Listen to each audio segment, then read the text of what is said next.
Hello, and welcome to Coffee Time. Coffee Time is a space where magical humans come together for some real talk, strong coffee, and powerful introspections on whatever is top of mind right now. My name is Natalie, and I am your host for this channel and today's super exciting conversation. The idea behind Coffee Time is that you are in your favorite coffee shop, maybe cozied up with a book, and you begin to listen in on an intriguing conversation between folks at the next table over. For that reason, there is no big introduction. We absolutely let the conversation speak for itself. And if you do want to know more about these special guests following today's episode, I invite you to check out the show notes for more details. So on that note, let's dive right in. So actually, I have a question for you because I read your, obviously, okay, everyone who comes on one of these calls does a little thing and it's like, what's something you'd want to talk about? Because I know you, so I could probably just ask you a bunch of stuff and infiltrate your life, but other people, I might know nothing about them. So it's like, what we gonna talk about? You mentioned joy and staying aligned. And then I was like, you have 10 businesses. How do you do this? It's a lie. So I do love that. I think I always have ideas, but I'm always more excited when I'm led through a discussion. Whatever you think is interesting for me to talk about, and it all kind of relates back to everything. So yeah, I'm down for whatever. Yeah, we just dive in and banter. Honestly, if we end up talking about your favorite type of cake, I don't whatever. It is an open forum for whatever comes up. Oh, yeah, tell me of your podcast. Tell me what you enjoy to do most. About these recordings? We're recording right now, by the way, just so you know. Yeah. I think the really cool thing about this so why this all started is I would meet friends for coffee and we just have the really funny banter, but also get into really interesting, I hate using this word, but deep introspections. And we'd be like, why didn't we record this? This is a thing other people would want to hear about. And maybe that's not true and I'm just really self-centered. But I was like, if I'm going to do it and I want to meet all these people online anyway, because I'm more of a virtual social, especially with COVID, I don't do a ton of in-person socialization. I was like, why not just talk to these random people about whatever comes up for them? And so I think the fun thing is just seeing how the conversations unfold naturally and what little things come up. And often it's, kind of sometimes we stay on topic of what we mentioned, but I also like that doesn't have to happen because it's my favorite things are meeting people for coffee and having those 4-hour-long conversations of just everything and anything. And I also find it fascinating being the person at the next table listening in when someone's catching up hardcore. So this is other people's chance to listen in on us. That. Yeah. That's fun. No, I love that. That's awesome. I agree. I do love when that happens. Some of the best conversations happen on accident. Just, oh yeah. Totally. Oh yeah ladder as you sit in conversation. Right. And well, with you, some sort of a Beyonce reference and some sparkle. Yeah. And then cats. Nails, and they're going to be extra, extra sparkly, and I forgot. But I'll send you a picture later. That's okay. Yeah. So for me, that's kind of it. And actually it's very fitting because you and I met briefly, but then we've continued our little side banter conversation where I suggest you shows with laugh tracks that you're kind of resistant towards, but I swear to God, they're really funny. And the cats, and now just last week talking about the spiritual stuff. And I just love that it's this mishmash of everything, which also reminds me of you with because I didn't know you had Sassy Cat, wedding photographer. Mm-hmm. If you're cool talking about this, business coaching kind of, right? So how do you stay joyous with these things, all of these things?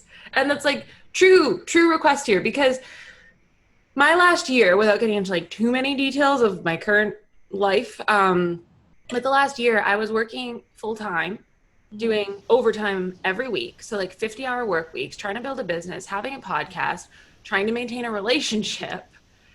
And I acted fine. Like I did okay. But now that I've been forced to take this pause and I've like stepped back, I deactivated my Instagram, like did all that stuff. I was Yeah. like, I was not living joyously at all. Like, I think I was very much basing my value on my actions. And that was a distraction from a lot of stuff that I'm now having to process. Good Yeah. Lord. Real. Thanks, COVID and everything else going on in this world. And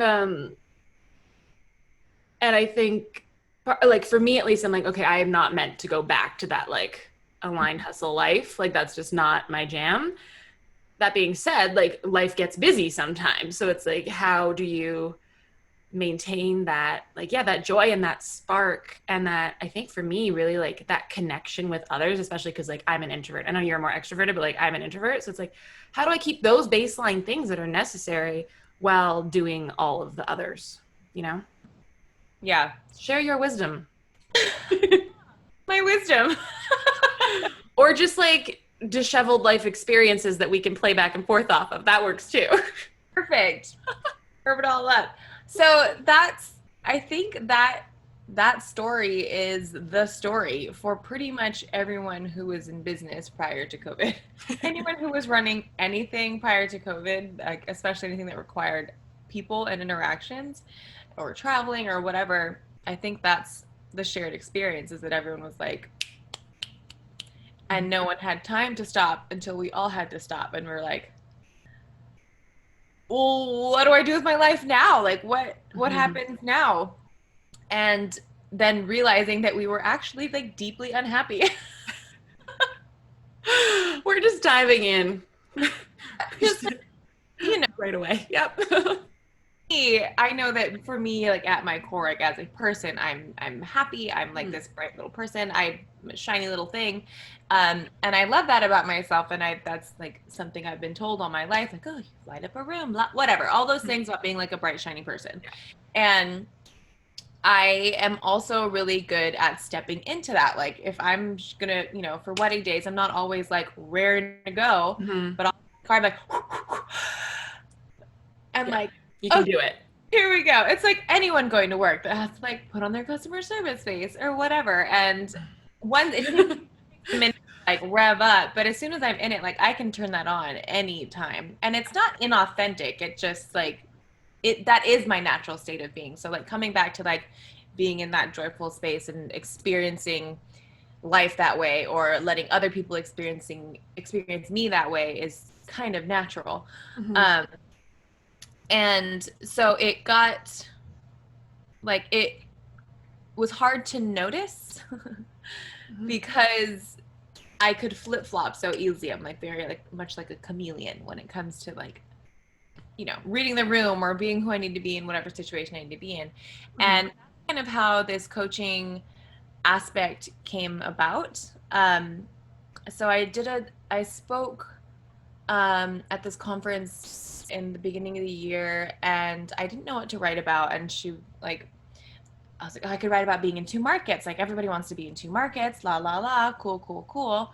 And so I was trying to write this thing about like how to be successful in two markets. And I know how to do that, but I just could not write this presentation. I could not write this speech. And I was like, I don't even know. Like, yeah, I can teach it, but like I also wasn't doing it the way that other people were doing it. And that very much goes into like experiencing my life the way that I do. I'm like, I don't feel like I have followed the right or the same path as other people, or at least not the one everyone's teaching. I feel like I've been lucky to get this far based on my shining personality. Whatever the fuck it is. And so anyway, I finally switched and I was like, you know what? Like I was having a really hard time in December, like November, December, January. Like I had a sibling that passed away like 10 years ago. But the holidays are always weird. It's a thing. And then I was feeling so busy. And every year I had said to myself, so when we got married, I had overbooked myself to pay for our wedding because I was very much not rolling in the dough back then. And like ever since that year, I'm like, I'm not going to overbook myself. And I consistently did every fucking time. Like every single time, like, well, I could do it. Like I'm already there. Like, why not just do it? And so I've never been able to hold that boundary with my calendar. Yeah. And Finn, over here. Come here. He gets sometimes. Love me. Love me. No one's over there. That you know of. Right? Oh my God, for real. That's probably what he's meowing at. Anyway, so for me, like as I went into December and like and this year was supposed to be the year for so many of us. It's supposed to be the year. There's so many things to look forward to. And like January was really lovely. And like we went to Bora Bora, like dream trip of a lifetime. And still throughout this, I was functioning at like 70% because I was like happy here, experiencing life here. And then so much of my other lived experience was like I was unhappy. I was tired. I was like mean. I wasn't like a nice person. I was just like Yeah. forward facing Chelsea and like rear facing I Chelsea. can totally relate on all of that. I think that was me too, because you talk about like at the beginning of your 10-year sequence that we're going through, like the working all the time for looking forward to the wedding. And that was very much what I was doing. Like I was like, okay, I can't sustainably do this overtime, like over 100 hours per pay period. But I'm looking forward to this date and I'm trying to save this money and like do the thing so I can do it in the short term. But it was the same with the business. It's like long term, I want this to grow. So I'm going to work on this. But then it's like I'm working till 7 p.m. on a Friday night when my partner's already up here waiting for me since 3 o'clock when I was supposed to get off work. And then the next morning I'm up at 9 a.m. to be on calls. Well, he's stuck in the other room playing video games. Yeah. And then I have nothing left to give. I wanted to, but I had nothing. And then I just got snappy. And like I say that jokingly, but like you say being mean but it outwardly was mean, but it was me being so depleted, but like not knowing, and it's ironic because we do this for other people, but like not knowing how to recognize my own needs. Cause like through my entire life, I have never been taught how to do that. And now here I am 29 years old being like, Natalie, you need a nap. Like you need a pause on social things. You need a cat. Like, you know, yeah. And it's a lot to unpack, but like all of that totally resonates. And it's like what I'm recognizing for myself right now. And it's like such a fun process. Yeah. And I think it goes into that whole process is just like, yeah, that was fun. Okay, bye. It's like acknowledging all that at the core. And so basically I had like a very slow, very like extended mental breakdown Gotcha. where I didn't know what was happening until I was like, I'm having a bad time. Yeah. And that's what was really hard too, because I was getting all the things that I wanted. I was doing all the things that like I had set these goals for, but I didn't feel connected to them. Like I had my most winningest income year in 2019, and I was like, oh my God, Yeah. I did it, like woo! And all I could think was, okay, next year I'll do better. Like next year I'll make more money, or whatever I was thinking about it. And so I've experienced this like that nothing is ever enough. And so then coming back like, well, then I'm never enough if nothing I do is ever enough. And then getting to these goals and getting them and being like, okay, I did it. Now what? So like, and not experiencing any joy attached to these things that I was working so hard to accomplish, that I was supposed to do, that like successful people did this. You realize this when you have this in your bank account. And I was like, I still feel bad. I don't feel good. Like there are points of light throughout. Like I enjoy what I do. I love what I do. I love the people that I meet. But overall, like my personal stuff, I was just like, I'm having a bad time and nobody can tell. Are you gonna sing for us today? No. Just sing through this whole interview. Yes. And so that was like the realization, and I was like, why am I so unhappy? Like I have a husband, like I have everything. Why am I ungrateful? Like what's my problem? And it came back to this kind of general idea, like, okay, well, why the fuck am I even doing this? Like why am I even trying so hard if I still don't feel any different? Like I thought I would feel accomplished, or I'd feel better, and I just feel not any of those things. And so what I started to look at and kind of shift into, like I kept looking for all these external things. I'm like, okay, why? Like maybe I need to produce more. that's what I need to do. I'm gonna hire a sales coach, and I'm gonna make so many sales, and I'm gonna feel great. And then I hired my sales coach. She was lovely, but I couldn't like get into it, and so I ended up wasting a bunch of money because I wasn't using the thing that I paid for. I Mm-hmm. wasn't in the headspace to create the things that I needed to create in that space. Yeah. And so then I was just like more evidence that like what I was doing wasn't enough, and I was like, ugh, why am I terrible? Mm-hmm. And eventually, kind of coming into this coaching thing, I was like, I was doing it originally as just business coaching because I've run a successful. Oh my god, Breathe. I It's all good. We got time. successful business.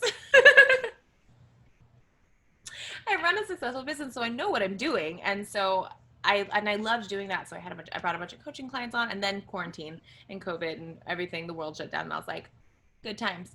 Yep. And as I was going through that, I had still not really addressed like anything that I was feeling. So going into quarantine and then suddenly like being in the same house with my husband for 24 hours a day Yeah. after like most of my year, I'm never here. Like this is the longest I will have lived in my home since we moved here. I have never been home for more than like Oh wow. 6 weeks Because you straight. travel for work too, right? Yeah. I'm always going back and forth to Hawaii, and I love that. I enjoy that. I know that sometimes it's too much, um, but yeah. So I've been home since like March 13th or whatever it was, and Yep.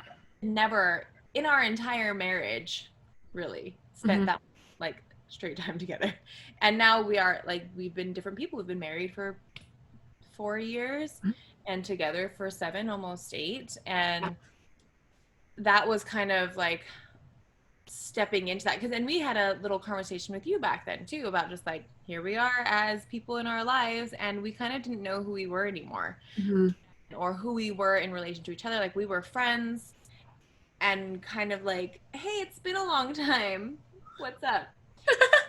And I think at the core of like the whole thing was that I had run my business as this is my business, I do my business over here, and Mm-hmm. never really addressing who I was stepping into it. Like I took care Mm-hmm. of myself a little bit and whatever, I fed myself and I put on a happy smiling face, but I never addressed like any of the whole Right. business as a success, business as this piece of the pie, and the other piece of the pie can fuck it. Like I'll put it in the fridge, it's Yeah. fine. And that's kind of been where it's come from now is I've had to really like one like repair my relationship like with my husband and myself, and like we weren't gonna break up or anything, but it wasn't great. Like neither of us were having our needs met. I was like had no patience, was super Mm-hmm. snake, didn't know how to communicate and like or like communicate together. And so it was interesting to be like, all right, so my business is doing great. On paper, look at how accomplished I am. I live in my dream house. I have 2 beautiful kitty cats. I have plants everywhere and I have the things that I want and I have abundance of everything and I'm still deeply like feeling unhappy. Mm-hmm. So that was really what it was. And so we went through that and that was fun. Rediscovering that whole part of our life and like our marriage and our Yeah. being friends and being our own people too, and finding out like, okay, now that I'm actually stuck in quarantine, like how do I one deal with all this stress externally, and then also the stress of being in a home of like trying to figure out my life with my husband, um and being in the wedding industry has been a shit show. Like it's been Yeah. a nightmare, and so dealing with that was all really hard, and it was like a forced introspection, forced Mm-hmm. so many of us like, all right, now that we're stopped, like I can't leave on a plane, I can't like fly away from my problems and come back and like they've been lessened just due to distance Yep. in it all the time. And the same thing for like my business. I'm like, I can't hide like it feeling deadpan Mm-hmm. by being busy anymore. Like Mm-hmm. it's in my face. And I had to really take a look at like, okay, well, why am I even doing this? Am I just doing it because of money? And I'm like, a lot of the things that I do in my life are financially driven. Like I don't, I value my time. I don't want to just be running around wasting my time. And so I look at things very like calculated in that kind of way. Mm-hmm. And I was like, okay, like, yes, I want to make money. And what's your why? La la la. And I've answered those questions before and then just never really like actually connected them, or maybe just not been unhappy enough to have to really like think about it, or like desperately, what am I doing? Like, why am I doing this? Mhm. I don't want to stop, but I'm definitely freaking out. Well, 'cause I feel like too, if it's working, like if you're getting the clients, you're bringing in the money, you're doing the post, you're like all that stuff, Yeah. people are often less likely to, even like from an external standpoint, like if you're talking to a friend, they're less likely to like point you to a why or like question you on that, because outwardly, exactly like you've been saying, like if outwardly it looks fine, why would you go back to those basics? Well, enter me deactivating my Instagrams. Like, yeah. Real. And that's exactly that. Like, and that's what was kind of hard too. And I've had, you know, like, oh, you know, those like, I don't know, just being around people where it's like, oh, like wealthy people are bad. I'm like, I know that wealthy, like there's the whole difference and like the mindset of money. And so I didn't feel like I was doing better, and I was much more well off than many of the people that I was, you know, experiencing in my life. And so I didn't feel like I like had the right to be upset. Like, why are you, what are you complaining about? Right. Anyway, so coming back to like, okay, why am I doing this? Like, why do I set these goals? Like, whose goals are these? They're not even my goals. They're just goals that I've seen and heard on podcasts and whatever. And so I was creating this like Frankenstein of other people's ideas that I thought were supposed to be mine. Mm-hmm. And so I was achieving other people's goals and being like, are you guys happy? I did it. Who's happy about this? I feel good, but I don't feel fulfilled. So I felt good in my business. It wasn't fulfilling. And as I started to coach my clients, I realized that like a lot of my life was busy, and you know, stop the glorification of busy. I feel like we've all heard that many times. And that's what I wanted to do, but I didn't know how to be less busy. I didn't know how to be still.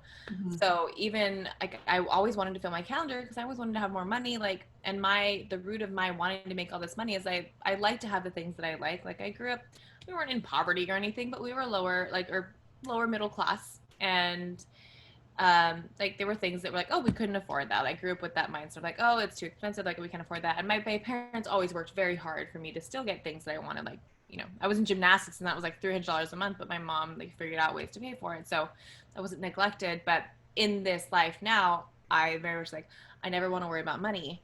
I want to be able to buy what I want to buy. I want to live the lifestyle that I want to live, and I'm going to do that. And yeah, and it just was like, okay, what do I do for me though? Like, why am I like even running this race? And I thought about that all the time. Like, one, will I ever have enough? Like, will I ever be happy with whatever new income that I make or new business that I start? Like, will I ever be happy enough? And my husband and I, we drive very different cars throughout our lives. Like, I'm like, speed racer, let's get to the finish line, go, go, go, results, results, results. And he's like, what if we just walked even? Like, we're gonna walk? I'm like, no, we need to go, we got to go. And so coming up with that too, like, am I in the wrong relationship? Like, do I have the wrong partner? And I was like, well, no, like, these are coexisting things, but feeling all of these disconnects in my life. And I'm like, am I the problem? It's like how I'm okay. Like if all of these things are wrong, like I'm the core thing here. Like how can I adjust what I'm doing, and what clarity can I give myself? How can I adjust my life? Because I'm like, I'm very much about being responsible for your own experience. I'm like, if you're the common thread, you're the common thread, and you probably want to look at that. I relate on that one. That's like a lot of what I'm processing right now. And it's not, I think the thing with that too, which I think maybe you'd agree with, is like, it's not to say that all these like things and like riffs or whatever are my fault. It's just like, okay, I am still a common denominator in this situation. And like, what does that give me to look at and reflect on for myself? Because moving forward, I want to be able to take responsibility and like, you know, clean my side of the street to at least try to help things be more peaceful, and then like also more joyful if that's where it can go, right? Yeah. And I think that's like, that's it. I'm like, okay, at the end of the day, it really is about just like, are you happy as yourself within your body and your experience? Like, hard yes or hard no. That's all we got. And so as I was coaching my clients and like we were all kind of navigating, and it's such a specific scenario to all of us now being thrusted into this crazy new world that we're experiencing. And all I could think of was just like, what was so jarring for me was like, making multiple six figures and being like, nothing. It was exciting to say, but it was more exciting to have the receipt and not necessarily the experience, if that makes sense. I did it. Check mark, chapter 2 is done. Now on to chapter 3. So I really wanted to be like, okay, if I'm going to be building my life, like I'm happy to work. I like hustling. I like being busy. I like, people would see my calendar like, oh my God, like that looks awful to me. I'm like, it looks fun to me. Like I'm having a fine time. It's then like diagnosing within my life and within my business, like what are the things I actually love and what are the things that I really fucking hate. And so then started like the journey of outsourcing. I'm like, okay, if I can have support, like I don't mind shooting and going out and doing all these things. I mean, I didn't before coronavirus, but that's the part that I'm really great at. Like, so all the forward facing things that require me physically actually there, like what are the things that I actually love and what are the things that are just like slowly killing me. And I hate things that are boring. Like I just have a very short attention span. Like wouldn't have guessed. Yeah, right. Not fun. I don't want to do it basically. And so I'm kind of a brat when it comes to like that in my life. I'm like, in general, I'm like, I'm not the one that said it. No, I'm kidding. If it's not, I don't want to do it. I'm just like, I will, but I won't like it. You're gonna know about it. No time. And that's kind of just like the general theme, like, and like very and then reading about that, like being fiercely independent is this trauma response. And I'm like, cute. Oh, you saw my post.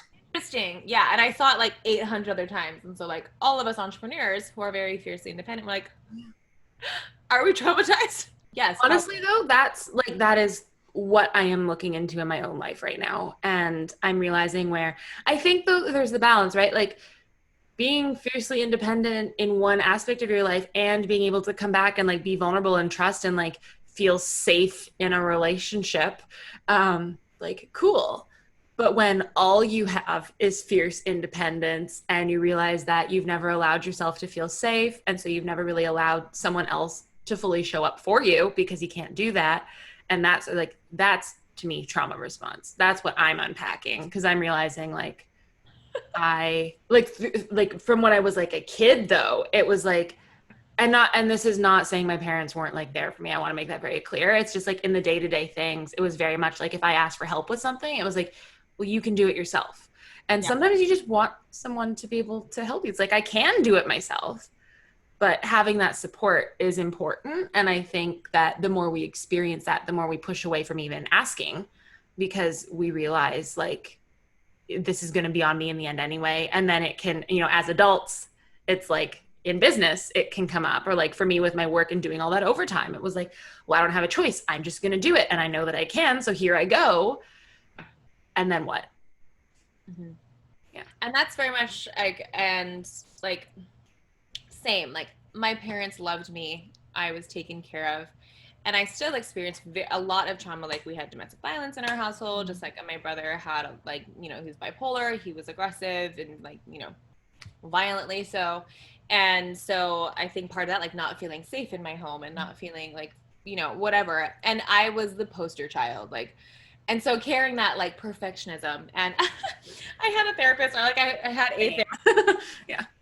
Session at the beginning of like quarantine, and I was like, all right, I'm ready to freak out, I'm ready. I'm ready to lose it.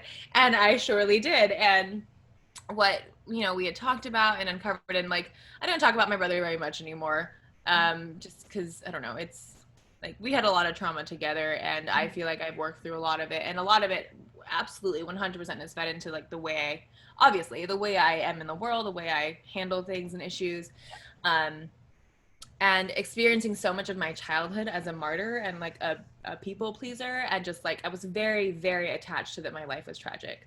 I'm living a tragic life. I would write poetry, and I was very much like, oh my God, me too. Yeah.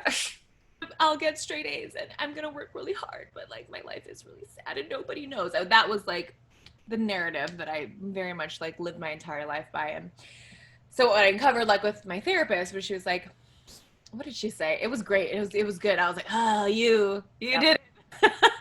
And it was the idea, like, I felt that pressure, and a part of like why I was no longer feeling attached to any of the success that I had was because like at the root of it, I thought like I may cry when I say this when I realize again what she said. But it was like at I am building my life and I am chasing all of this success and all of these results as proof, like just proof, and the proof is never enough. And so coming back to like I'm never enough, and my experience as a child like was like if I could just be perfect enough, if I could just be good enough, like whatever, if I could be any of these things enough, then maybe I could like save the world, basically, like save my world, save my parents, save my brother, save all these things. And then those things never got saved. Like he still died, like there was all of these issues. And so I was like, that was the narrative that I kind of carried through, that I was never enough, regardless how much I tried, how many books I read, how many straight A's I got, or scholarships I won, or whatever. Like that was the core. And so that's something that I've like carried throughout and not realizing like whatever. I'd love to try and love my body, and all the time I'm like, well, what if I was just skinnier? What if I just looked like that a little bit more instead? So very much of my life I've always looked at it under that lens of scrutiny. I'm just like, it's good, but is it enough? Yeah. It's good, but could it be better? It could be better. I should do better. And that's exhausting. There's never an end result that's ever enough. There's never a person or an experience or a thing that I can buy that is enough. Like I bought my dream home in the city that I love and I'm super excited about, and still sometimes I'm like, should it be more? Should I have something more? And so that's been an interesting thing to like have to acknowledge. And then like my poor husband, like could my husband be better? Like should I like, well, what if it was this and this? Yeah, this scrutiny that's just fucking rude. It's like, it's not, that level of scrutiny isn't ever from a loving place. It's always from a place of like, nothing is enough. You're not enough. This scenario is not enough. The money is not enough, whatever. And there is no path to joy within that. And so sometimes I have to check myself and be really clear. Like I'm starting all these new businesses. Why? Am I bored or am I not enough? What like, and maybe it's coming from that I'm not enough in the beginning, but if I can like look at it and like, you know, see it, like step back, look at it objectively, and like, okay, we're not going to build this business on that belief because it's just going to be another thing I pour into that's never enough. Yeah. If I can come back, I'm doing this because why? And all of it's coming back again to like having this clarity of, okay, why am I doing this? And I've also lived under the narrative for much of my life that I'm disorganized. I don't know how to manage my time. Like I procrastinate. Like I do everything last minute. I'm almost always late. I sabotage myself all the time because I'll miss the deadline of a really incredible opportunity that I would have won, but I just missed the deadline, or I was disorganized enough that I didn't like plan ahead. And addressing that has been really important too. Like you're not disorganized. You're just not organizing. And I love like my dad is OCD. Whenever we would go camping, he would like, it's like, nobody touch anything. We're gonna like, every box goes here and it fits, if there's exactly this much space and everything fits in this particular way. Like very, very OCD. And I was like, ugh. And I'm like that now. Like, great. The dishwasher should look like this. And so I have these like very. But it really should. Like there's a method to that. I know. And I'm like. My mom taught me. Like, yeah. Same. Like everything should be in this and this and this, whatever. And then so I'm a balance between that and then also like the chaos of like my mother being like, like hoarding and like whatever. Anyway, yeah, so having that, and that's kind of been something like looking at my life, doing these exercises. Like, okay, what does my ideal life look like? And I hired a new coach, and I've been working with her like over the last 6 months, and she's been lovely. And that too, like getting rid of the idea that I had to do it all myself. Like, how can I be a coach if I have a coach? Like, shouldn't I already know it all? Like, shouldn't I already have all the answers? I'm like, no, you dummy. Of course not. Of course not. You're not supposed to have all the answers. No one is ever supposed to have all the answers. And just kind of actually stepping in. So to like, okay, what does my ideal life look like? Who am I? Is my like, who's the best Chelsea? Like who could I be and aspire to be without being like, you as you are now is not enough. But like, I'm so excited to get to this level where I can live this life because of X, Y, and Z.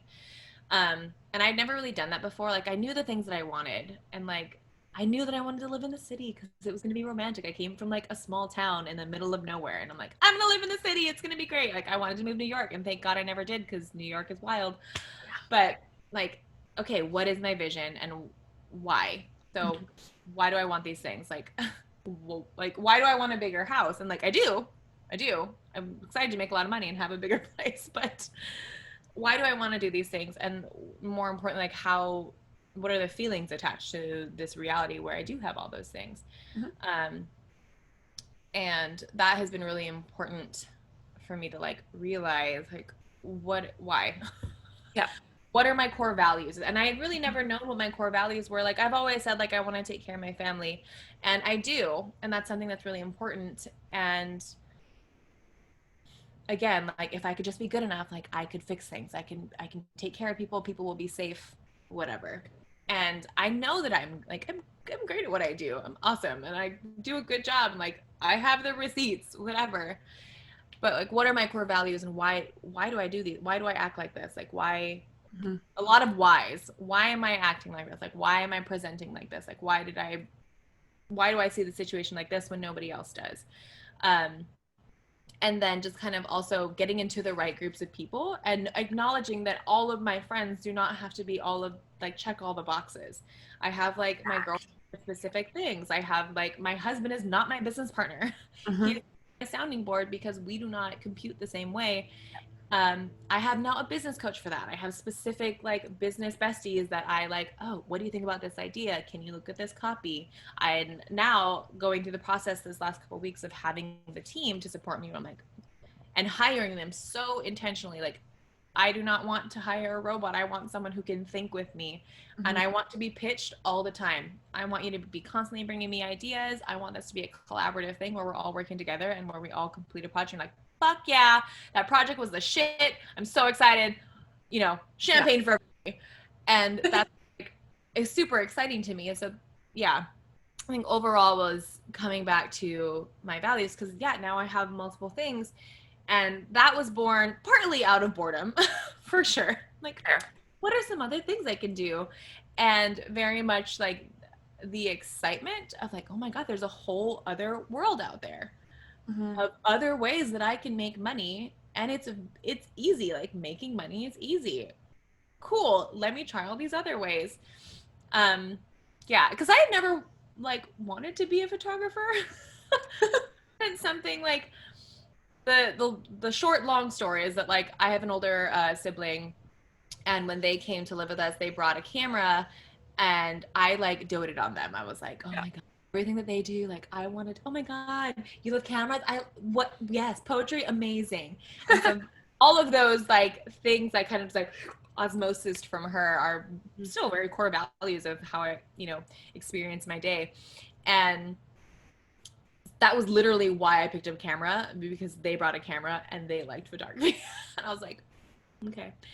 And so it just happened as an accident. I still went to college because I thought that that's what I was supposed to do. And then I was still unhappy there. And I was like, I think I'm supposed to like, and I was making money and people were paying me. And I was like, cool, I'll just keep doing this. And so it never started. I was like, I'm going to be a photographer and it's going to be so great. And this is my goal. And here I go. And I'm determined. And I was like, let's wing it.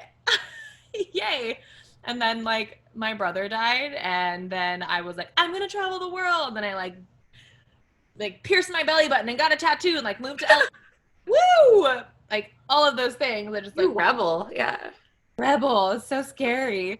And then I traveled for a while. My dad got a job with Hawaiian Airlines, and so most of my life has just kind of felt very reactive. The majority of my life I've spent in a super reactive state. Like there wasn't really ever planning. It was just like, I'll do my best right now and I'll see what tomorrow brings. And that's been the shift into like starting to bring joy into my life. I was like, great, I cannot achieve any rest if I don't have a plan. if I don't have any clarity on like what I'm supposed to be doing, I'll constantly be doing stuff and never getting the result and never getting to a place where I can fucking relax. Yeah, and it's like it's so important. It's interesting. I asked a question in the group the other day of everyone being like in the Soulscape group of like, what is it that you need right now? And like almost every single person said rest. And I think it can be so, especially for people like you and people like I default into the same things, like where we're looking outward to get that feeling of being enough. It's really hard to force pause. And like I would remember like weekends where Hunter would be up here and we'd be sitting on the couch and I'd have been working the whole week and working in the morning and we'd be sitting and I'd be up and down like 10 times and all he wanted to do was watch a half-hour TV show, but I couldn't just be there. Or I'm on my phone. Like and I think well part of it is like my ADHD tendencies where I'm like all the things all the time. But and I need to be able to just pause to the extent that I can given those other factors, you know, but I don't always have to be working on the business or working on the posts or searching through Instagram and like doing all of that. And so I think like a lot of what I'm hearing you kind of say is also just like with any planning or these like grand adventures or these, you know, outward things we're looking to do, keeping a check on being present for what we have right now. Because I think it's really easy for those things to be a distraction from that, and not necessarily like they're distracting us from something bad, but more just like they're really an energetic pull away from what we already have. And if we're not focusing on what we already have, whether it be like relationships, business, whatever, like yeah, we won't feel fulfilled.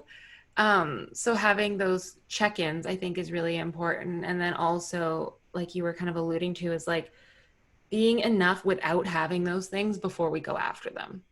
Because if I don't feel enough already on my own or whatever, however that articulates for another person, different words might resonate more. I'm probably not going to feel enough when I'm making, you know, even a 2K month or a 10K month or like whatever the fucking bullshit hashtag is that comes next. Like it's not going to work. There's always another comma. There's always another like and that's the problem is there's always a next step. There's always a next chapter. And if we can't just be like, this is fine for me. Because like I'm delighted that I have created a business that pays me what I want to be paid. And yet I'm like, again, wanting more is not the problem. It's like, why do I want more?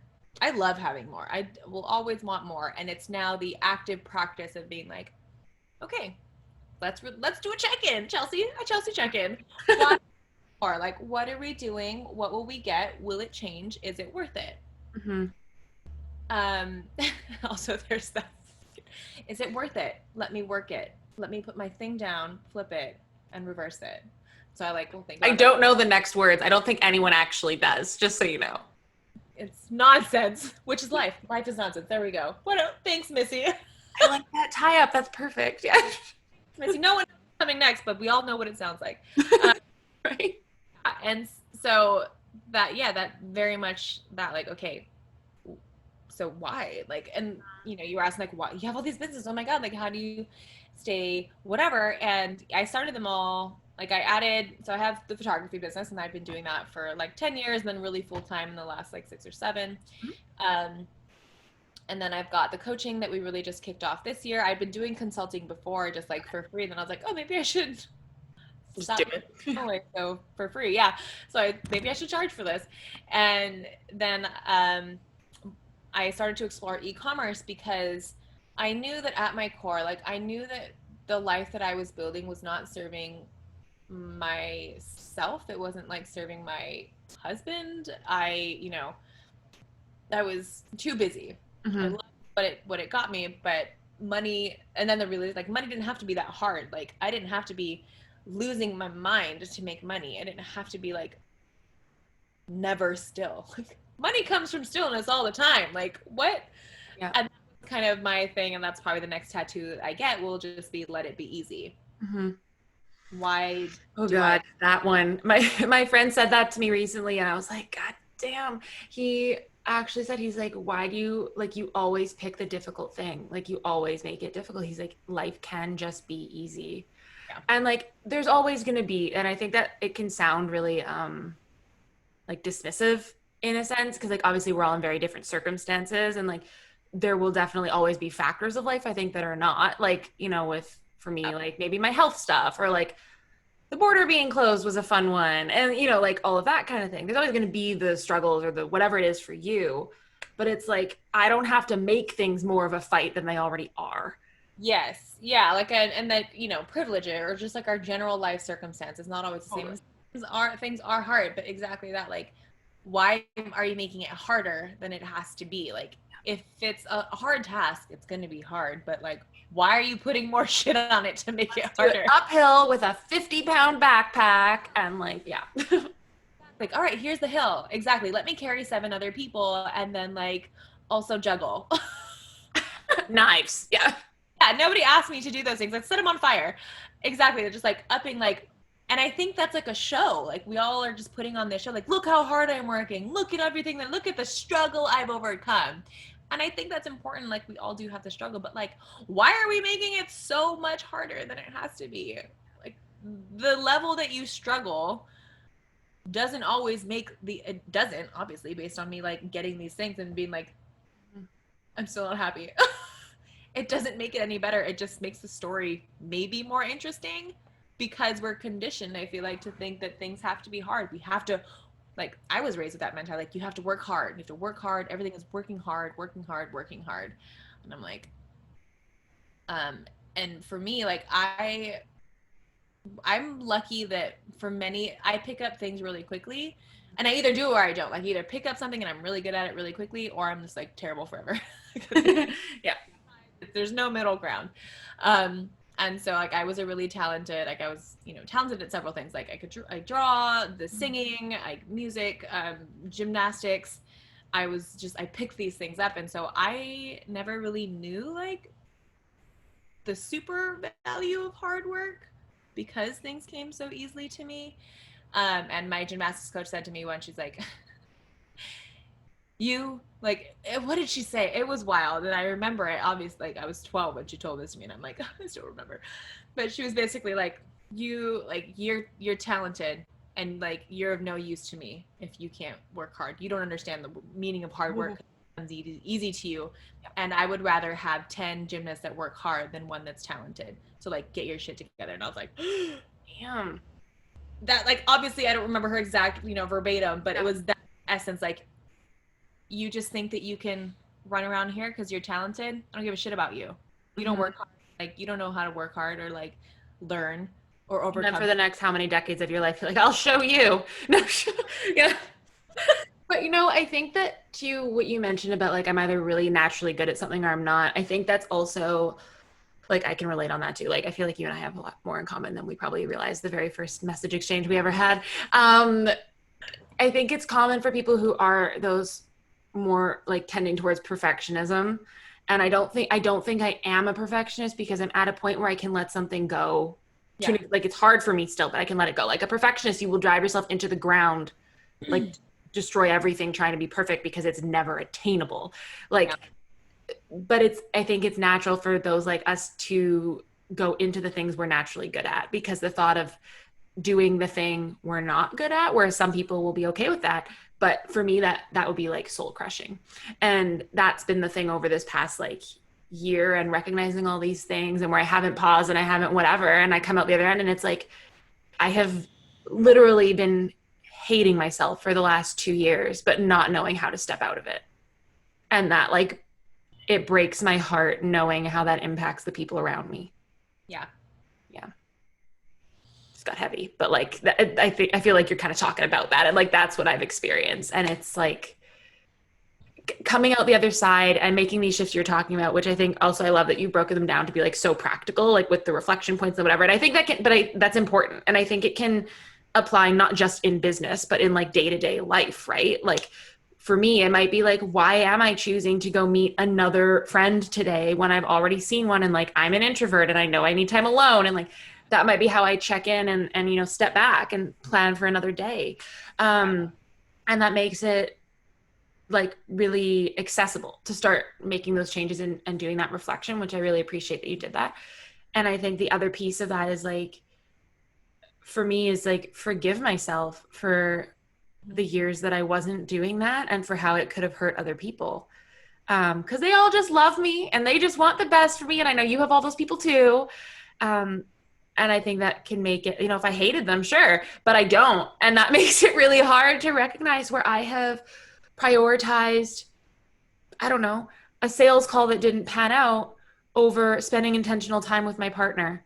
Yeah. And you don't get that time back, right? Yeah. And that's been the huge thing too, like, is just that. And so as I work through, like, okay, like the exercise was like, okay, what does success look like to me? And then, like, whose idea is that? Is it mine or is it someone else's?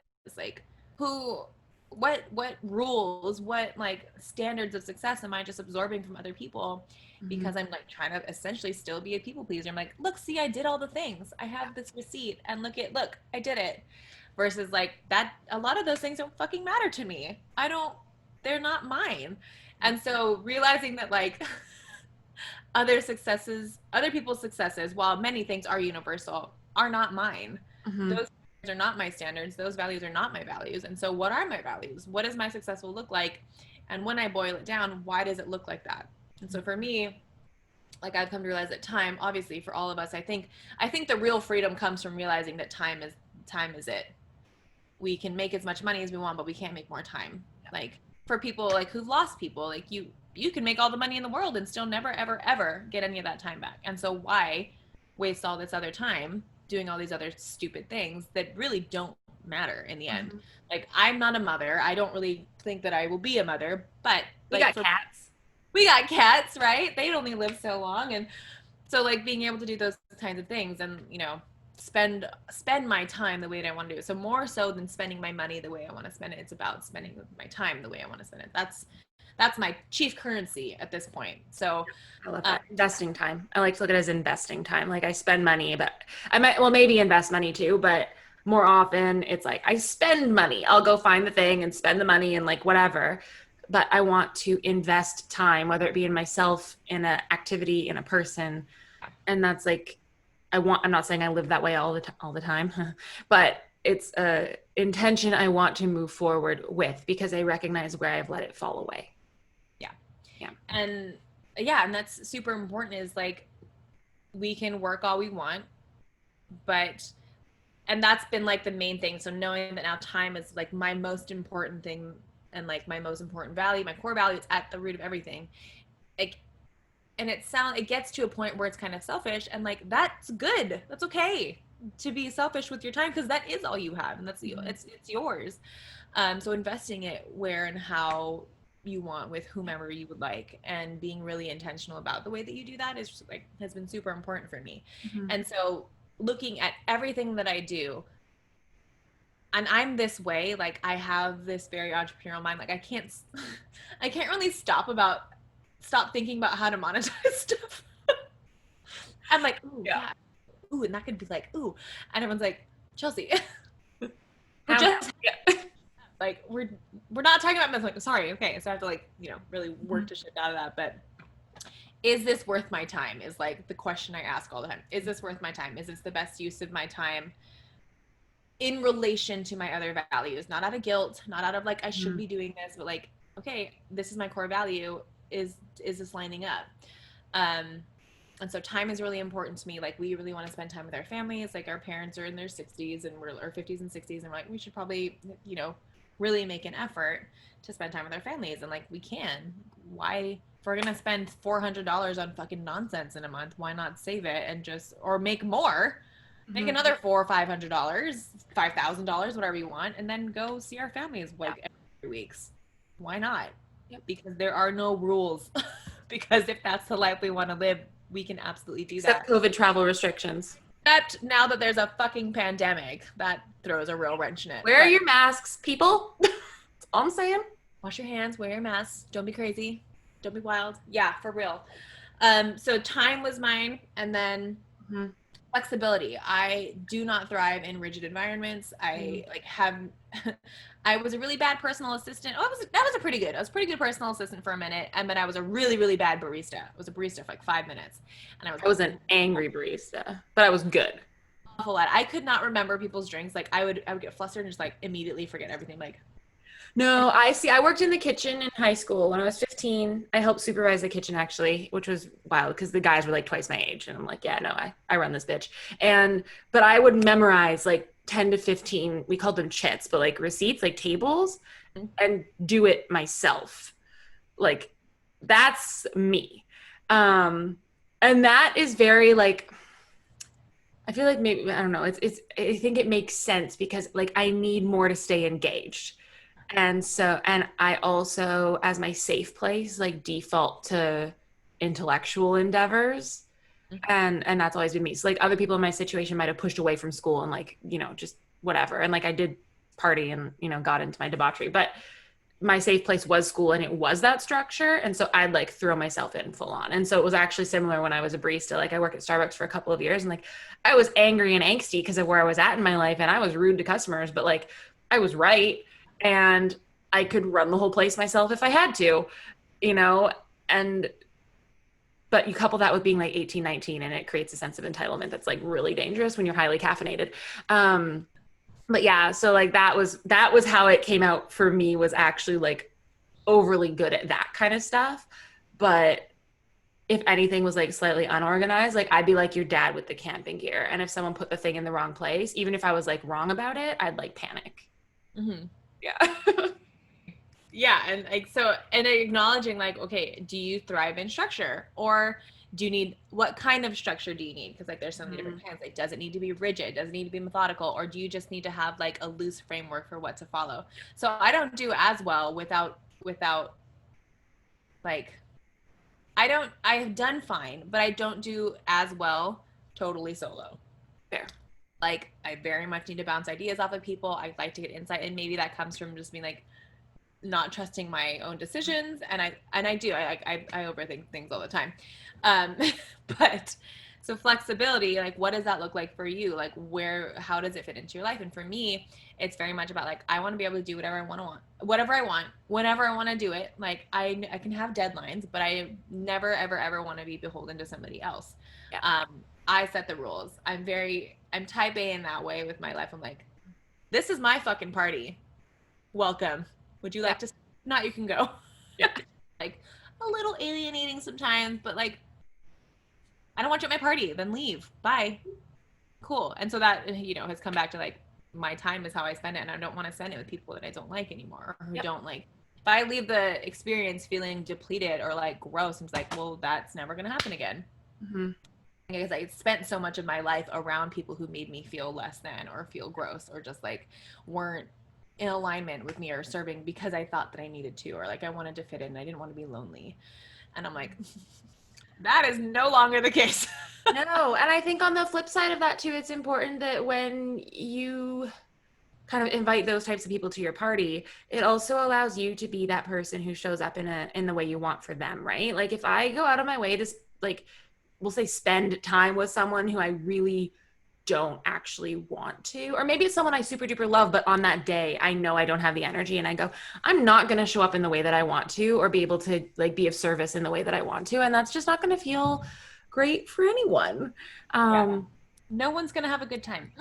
And so I think it's like there's the part of it that's like you said, like kind of selfish, but it is also about being of service, because it's like if I'm not feeling fulfilled in that moment, or like I'm not recharged enough in that moment, like I don't get to be the person I want to be for you.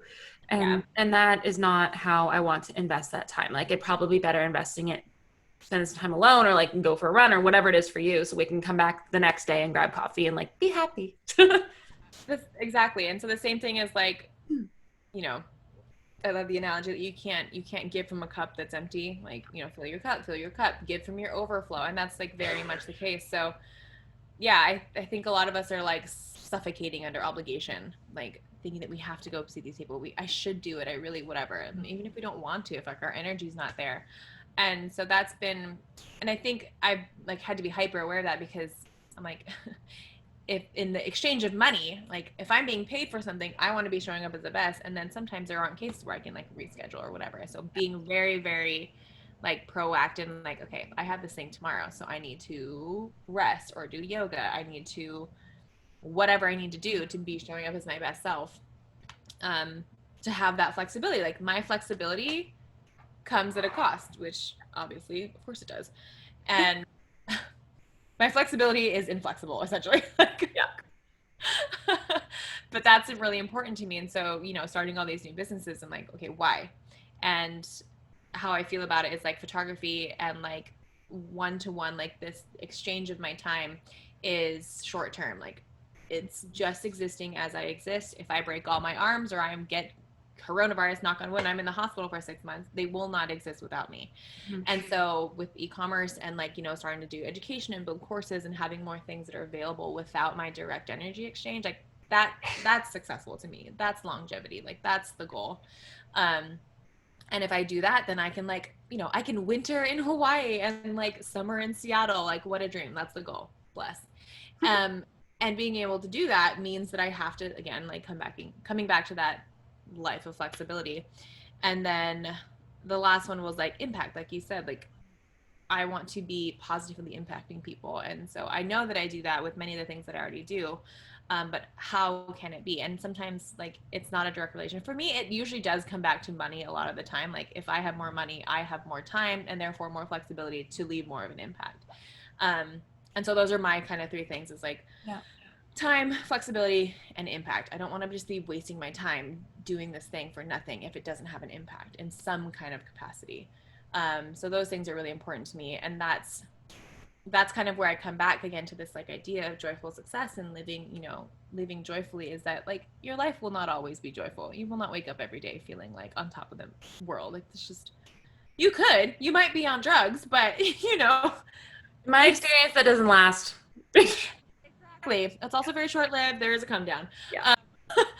And so, but knowing that the ultimate goal is to be building your life in alignment with these core values that will inevitably lead you to joy.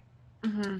And instead of chasing like empty success, and that's what my experience was. And it was like rocked my world to like realize that I was just, and then I met up with another friend of mine. She's like, yeah, I made $350,000 last year. And I feel just the same as when I made my first 6 figures. I just maybe have a little more work to do. It's like, ew, I hate that. That sounds awful to me.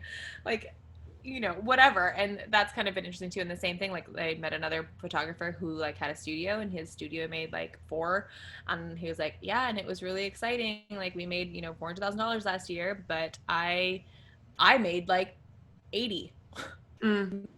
But I took on $400,000 worth of headache, like worth of managing. And I was like, absolutely not. Like, and that's the same thing too. Like you can have receipts, but if your receipts still mean you make $5, like why then? Why am I going to try multiple 6 figures if I'm still only taking home $5.50? That's not the point either. Mm-hmm. So again, the time exchange of like, is this worth my time? Will I get the return?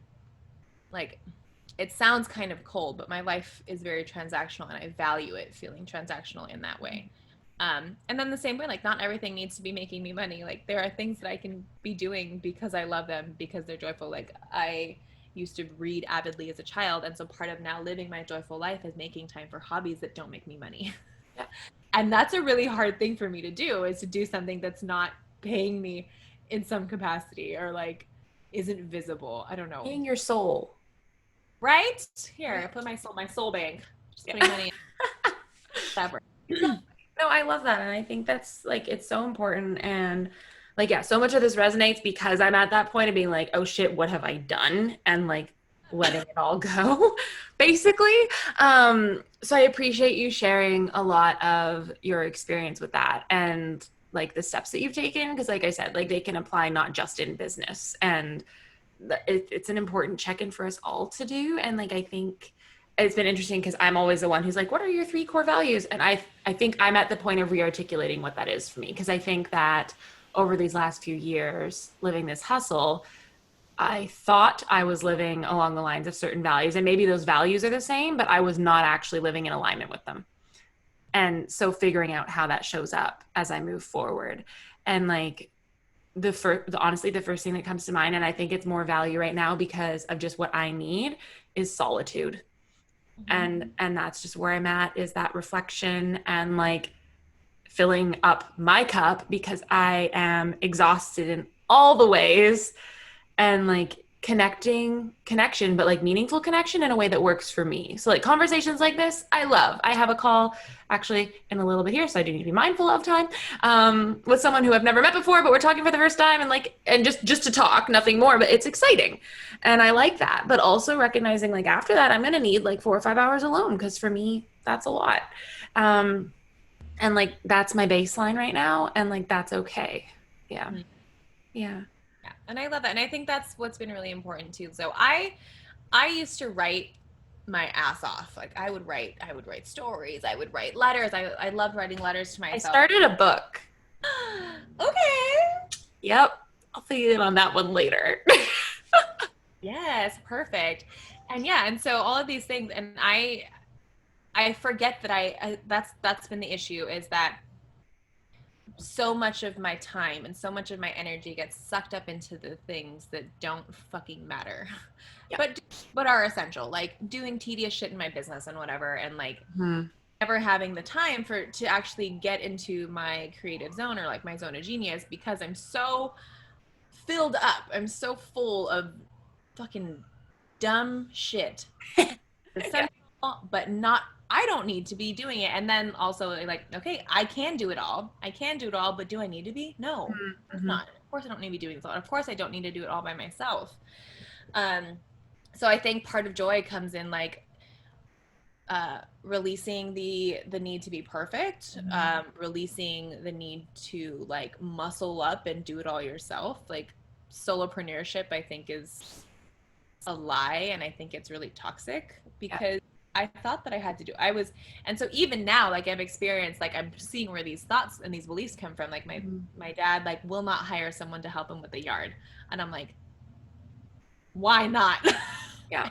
And there's a sense of pride, like it's our family's land, and he like, he likes to be working in it, and that's great, but it's lazy to hire help. Right. If you do it yourself, It's lazy to be supported. Like you're weak if you're asking for support, and then like that's such a toxic lie to carry on in your life. And I think many of us do. Like, oh, for sure. A lot of us are type A, and we're just like, I'm going to take on the world by myself. And job sister, you're gonna like, that is the quickest way to burn out, is thinking that you have to do it all yourself and it all has to be perfect. Like, let me know when you need a drink in 5 seconds, because I bet you are having a hard time.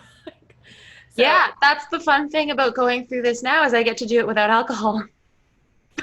Good time. Right? But I had chocolate, it's fine. You see, you're doing it. Yeah. And yeah, so like just acknowledging that and having like quick check-ins, and actually relating back, like, okay, what in my life am I doing? Like writing out your day, like my favorite task, like, okay, what is my day, or what did my day look like? Or what did it used to look like? It used to look like all of this. I would just like grab tasks out of the air. I would just like shiny things. I am pretty sure that I have some kind of attention deficit, because I've never functioned in some kind of like, I think all entrepreneurs do at this point, where I was like getting an eye twitch from like juggling all these different things. I like can't focus, and I just like am all over the place, and I need like some of that guidance. And so again, coming back to this idea of living my life in a reactive way and treading water, very slowly moving forward. Like there's no exponential growth if you're just living like reactively in your life. And so starting to look at it proactively, I'm like, okay, what could it look like? And so now like my ideal life, like my coach, like she's in Europe, and it's so fun. I get to like be coached by someone in a British accent. It's like, that's part of my success. I want to be coached by someone from London. And so she's had an assistant, and it's like a classic assistant name. Her assistant name is Alfred. I'm like, are you living the dream right now? Oh my God, amazing. Like Batman. I know. I was like, I want to be Laura Croft, and I would love an Alfred. And I like, there we go. That's the life I want to live. And that's kind of what I'm starting to create as I bring on more support. I'm like, okay, here's what it looks like. And so I know you have time limit at this point, but okay, you talk fast. I'm a very best talker. It's like outsourcing it, and I couldn't outsource things properly in the past because I didn't know what I wanted. I had no clarity, I had no direction, I had no focus. Sure. I was hiring things out in a reactive way. Right. Just like, you want to come drown with me? Let's all drown together, and like I'll just get more frustrated. Cool. Like what a fun plan. Yeah. And now, like having gone through so many VAs, and like again, I'm the common thread here. It's not the VAs. I'm having the issue. Like I don't know what I need, and so I'm just spending money. What are they gonna do? Yeah. What are they gonna do? I'm like, I don't know, do something. And so that's been the change for these ones, is bringing people on, like, okay, this is the goal I want, this is what I expect from you, let's check in every day. Like, I don't want to micromanage you, but I'm going to for the first week, but I want it to feel like empowered micromanagement, whatever the fuck that means. Yep, that makes sense. Yeah, and so now, like, I get to write and figuring out different ways to write, and just having someone, again, like, who is specifically on my team, not just a friend, not just like a business, whatever, but someone who is specifically, I'm specifically paying them to be on my team and support me in exactly the way that I've asked them to. And that's been really freeing too. It's only been like a week and I'm like, this is the best thing ever. And so now I have like an Alfred, like, she shows up every morning. She's like, all right, here's what's on your task for today. Here's your 3 things to do. Here's what's, expected for the week. Here's where we are. Here's what I'm going to give to you by the end of the day. And I'm like, this is the most, and she's like ahead of me in my time zone, so she like, it's ready for you when you wake up. I wake up to this beautiful text just like setting my day out for me, and I'm like, thank you so much, and I love that. And so that's then allowed me to like fucking read a book, because I love reading, or go walk downstairs and still be able to do like minimal tasks. And I talked about it like yesterday was, I still have lots of things to do, but it's the balance of like now knowing my one task is 10. And I think that's part of the beauty of like, if this type of success, if this type of, lifestyle is something that you want to do, like for entrepreneurs especially, it comes only with having the right support. Like you can do it alone, but you will never like be happy that you've done it by yourself. Or if you are, it won't be lasting. Like, it's unsustainable to think you can do it all by yourself all the time, especially as you move into having multiple businesses, multiple things. And again, there's too many things to take on sometimes, but being able to manage your life that way and having people to support you, because you're like, you're not good at everything, and that's fine. Fact. Yeah. You have to identify what exactly it is that like your superpower is. And mine is like the creative energy that I put out, like the direct relations I can have with people, tedious stuff, strategy building. I can talk my ass off, obviously, clearly, but I need someone else to write it down. So I can coach the shit out of people, but I need someone else to like transcribe what I've said and create the supporting documents. And that's kind of like the wheel that I'm on now, which feels so great, is knowing that nothing that I am doing right now within my business is ever a singular action anymore. So like if I'm going to be doing a podcast or something, then I'm going to be able to like make a voice note afterwards and then have them expand on what it is, or like, here's the recording, write content based on what I've said. And it's really lovely being able to outsource that way and give things away that are not inauthentic. Like, I'm not saying, hey, create my whole business for me. It's like, create it for me based on me. Go, good job, high five. And that's been really lovely. And I think for me, and I know this is different for a lot of people, but I think at the core of it, and especially for me, living my joyful life means those things. Like, I have time, I have flexibility, I will make an impact, and I have the team in my business to support me, and also the right people within my personal life to support that. So like, all those are coming back together, and it takes consistent check-ins. Be like, and like you said, like, maybe I wasn't living in value. I thought I was, but sometimes like your definition of those core things, I think your core things will eventually like all kind of stay the same, but your definition of those core things isn't like, time used to mean like, oh, I want to have more time for this, but now time means like different things for me, like or how the time is spent. So I think having those, like, normalizing having very, very regular check-ins, instead of just grinding, because I think we get stuck in the hustle and the grind, and we've got to push and go, and there's never any space for breath or rest or any of those things that are like so important. Like rest isn't a treat. It's necessary. Totally. So I think those, anyway, I could talk about all this forever, but I'm so glad that you brought me on. This was so lovely to just hang out with you and chit chat, because I do miss, like, let's go to the coffee shop and just hang out and, It's my favorite thing. I do have one question. Yes. What book are you reading? I love smut. I love dirty. Oh, do tell. Dirty romances. I I used to read them all the time as kids. Like I would go into the romance section of like Borders when Borders was open, and I would be like, I think Catherine Anderson was my favorite author that I would read when I was younger. But I love young adult like Okay. fantasy romance things. And so right now I'm reading A Court of Thorns and Roses, highly recommended by my sister-in-law. She's like, you're gonna love it. It's gonna ruin men forever for you. And I was like, perfect. Our poor husbands. Sounds great. Yeah. Poor husbands. Maybe I'll pick that one up next. No. So I really, I've always loved fantasy and romance and those kinds of things, which just has, set very high bars for many things in my life. But overall, I really enjoyed it. And I am a voracious reader, so I'm already like almost done with it. I started reading 2 days ago. That's awesome. Well, I appreciate you sharing because I'm always looking for new books, and I know other people like similar thing. It's like finding the new ones that aren't maybe what you normally go to because there's so many books out there. It's like, how do you find it? So figured I'd ask just in case. Like for people who read, like I stopped reading because I went into this like very toxic thing that I could, if I was going to be reading something, it had to be like educational or this or that. And so focused on education, and then I stopped reading altogether. I was like, I'm done with this because I don't feel good. I don't feel good reading all this shit. Totally. I just take time after finishing a book too. I know that was me. It's been like a year since I last read a book, and now I'm starting another one, and it's a different series. I just needed a change, but sometimes, yeah, there's a bit of a come down once you finish, or like a character dies, or like what. And I need a pause. But so the author is Sarah J. Maas, Maas. Sarah J. Maas. Thank you. Yeah, and so she's great so far.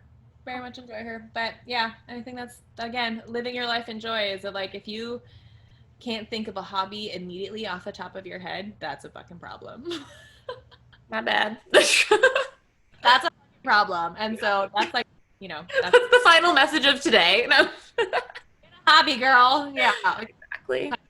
What are you going to do? Okay, this is the last thing I'll leave you with. So like if you don't have a hobby, or if you don't know if you end your day or like, and you continue to work because you don't know what to do, like write down a list and have this idea bank of hobbies. Self-care is whatever. Go for a walk, take a bath, take a nap, drink, whatever. Read a book, watch a show, have this to go look at, and you have to pick one once you're done with work, and you cannot just keep working. Listen to this YouTube channel. Exactly. Yeah. Write a fucking poem, set a time, or lay on the ground, play with your cats. Mine is like, go touch your plants for 20 minutes. Like do whatever you want. I think a lot of us are so disconnected from what actually brings us joy and what we actually want to do and what actually like gives us rest and fuels us, so that like we finish our day and we're done with our work, and then we don't know what to do, so we keep working. Yeah, absolutely. Dumbest thing ever. But I didn't know what hobbies were. I was like, I like all these things, but I don't know, I guess. So yeah, now I have a hobby, an idea bank where I'm like, I'm gonna go sing my stairwell. I'm gonna go try and learn a song on guitar. Great, go me. So yeah, anyway. I think those hobbies are the source of joy. Rest, balance, hobbies. We just found our title. I love it. Amazing. Thank you so much, friend, for joining me. Oh, that was so delightful. Have the loveliest, most wonderful day. Thank you for being a part of my life and sticking around. I feel the same. Don't make me cry.